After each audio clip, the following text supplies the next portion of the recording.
Okay, so you take away the river, the trees, and our rivers become like this because the silt erodes into it, you see.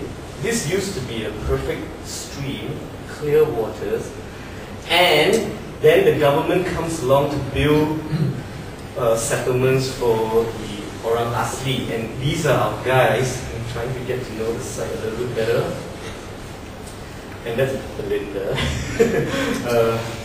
And we are taking photographs, you know, with the kids and Orang Asli, and we are thinking, ah man, these people are quite dumb, they are very backward, you know, they are like not like us, they are so smart, we create all these handphones and stuff.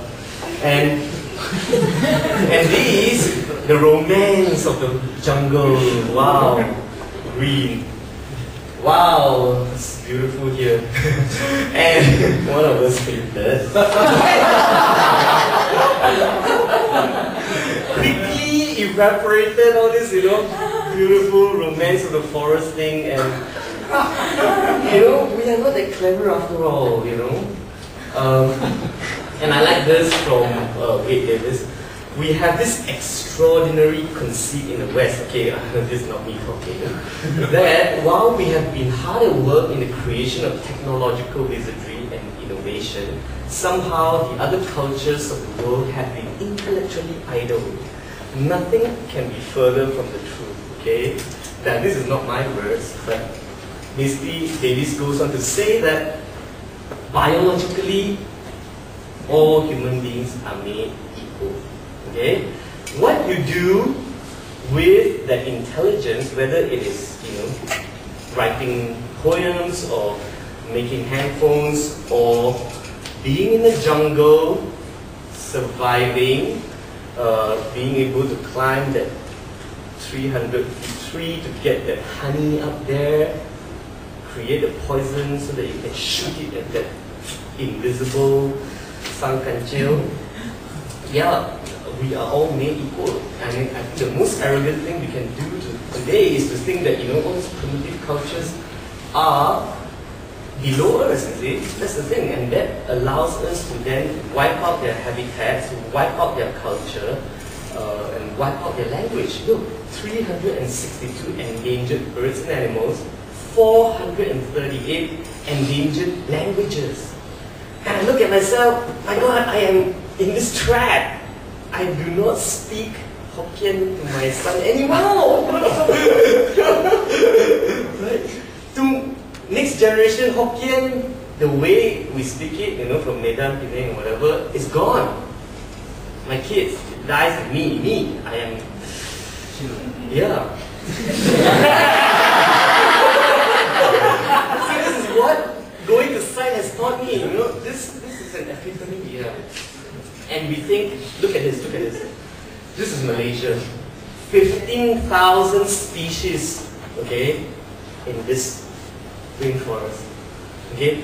Europe can't even manage 120. So, but look back a little bit, what are we doing to it? You know, we are killing this. Look at it, right?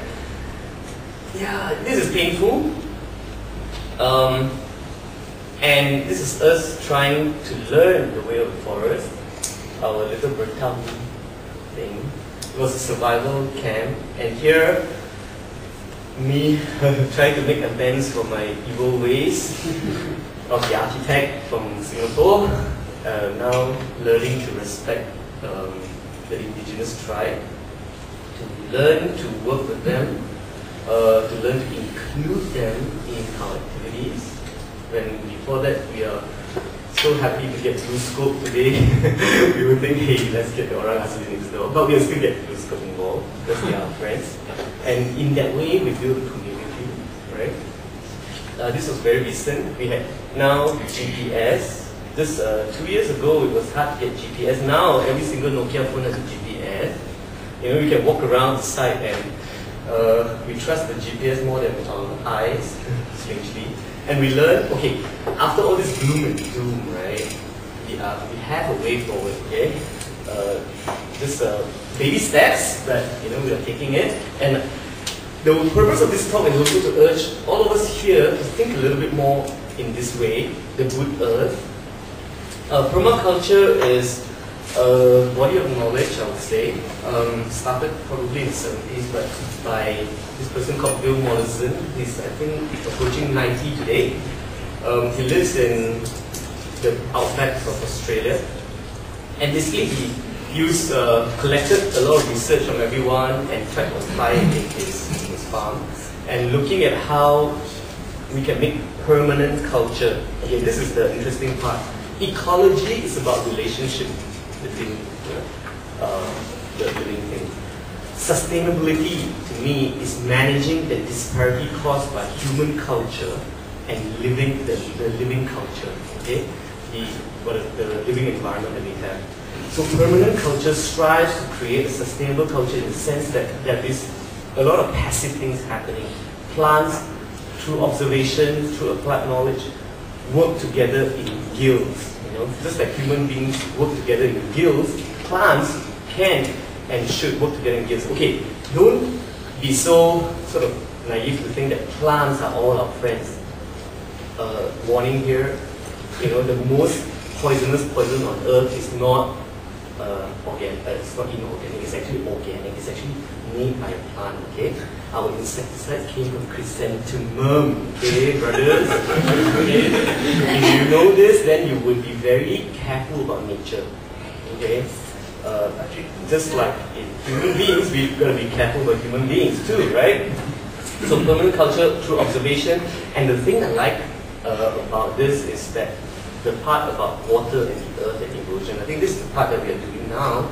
We try to get the water through our site flowing to work the site, to passively irrigate the site, slow down the water so that it doesn't cause any erosion, and working together with these communities of bamboos and stuff that has, and communities of ants and communities of chicken. You need the chicken, you need the animals to help you propagate, and this shocking thing, bees, okay, bees, our friends, the pollinators. 2 billion bees have died in UK.